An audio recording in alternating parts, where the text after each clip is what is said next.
The next thing I'd like you to do is now turn to the chart that you see in front of you that's partially filled out. I talked to you about it in class on Sunday, because what I want you to do is do an exercise now, and this is going to help you put the various information, the various pieces of information that we talked about philosophy, about the disciplines within philosophy, about the questions, the central problems of philosophy, put them in perspective and help you organize these questions.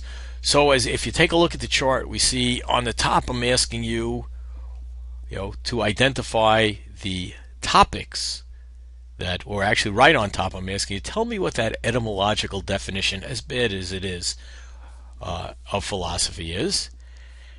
And then move down on topics, and I've filled in part of it, right? I said all the questions of philosophy can fall or can be put into one of three buckets. Though those are my poor drawings of buckets. First bucket being value, and you'll have to name the other two. Notice the third one. To get the order right, you'll see that the next line below topics is branches of disciplines. So under the particular topics, we're going to put the branches in philosophy that study questions in that area. So the third bucket, the branch of philosophy, is called epistemology, theory of knowledge,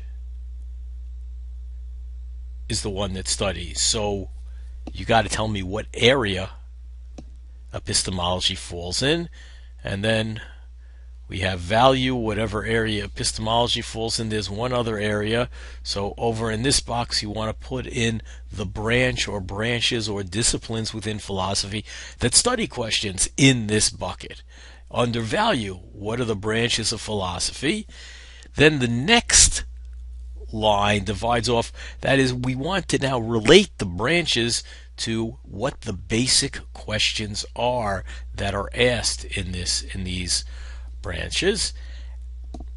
So and sometimes there's a couple of branches, so maybe you're going to have to arrow down that show this branch deals with these three basic questions.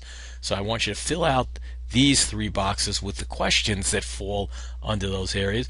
And finally, at the bottom, we concluded that there are some branches that really pose cross-topic problems, and take one, like philosophy of religion, and explain its problems, or which of its problems or questions fall in each of the boxes. So I would like you to sit down, spend a while, fill this out, and bring it into class and hand it in. You'll put your name and hand it in class, and we'll go over it in class next Sunday.